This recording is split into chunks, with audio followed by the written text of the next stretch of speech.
જે NDPSના ગુનામાં ચિરાગ ગોટી જે રીતે કોર્ટમાં સરેન્ડર થયો હતો અને ત્યારબાદ સિલસિલાબંધ જે વિડીયોઝ એના સોશિયલ મીડિયામાં કે જે બીજા લોકોને ખરાબ રીતે માર મારતા હોય, ધમકી આપતો હોય એવા વાયરલ થયેલા. અને ત્યારબાદ એક જે ફરિયાદી છે જિગ્નેશ મગનભાઈ વ્યાસ કે જેઓને પણ એની બાજુમાં સોફા પર બેસાડી 2 લાફા મારતો હોય એવો વિડીયો જે વાયરલ થયેલો, તો એ ફરિયાદી અમારી સમક્ષ આવતા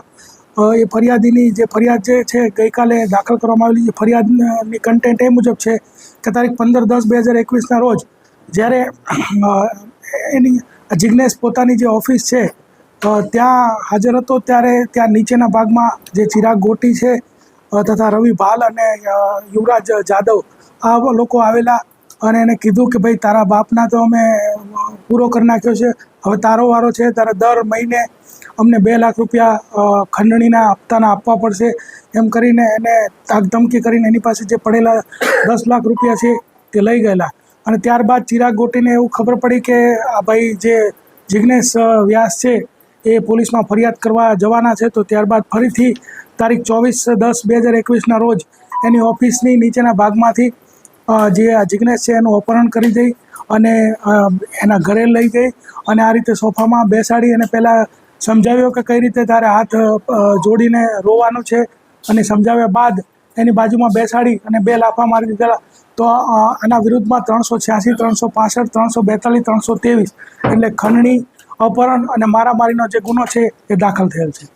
સર, એની કંપની છે ઓઇલની, એમાં શું રોલ હોઈ શકે, કઈ રીતે તપાસ કરવામાં આવશે? અત્યારે જે આ ગુનો છે એમાં તો ખંડણીને લગત જે તપાસ છે એ કરવામાં આવશે અને ઓઇલને લગત જો કંઈ કંપનીમાં ખોટું કરતા હશે તો એનાથી અલગથી કાર્યવાહી કરવામાં આવશે. સર, ઓડિટ રિપોર્ટ અને બધું મંગાવવામાં આવશે?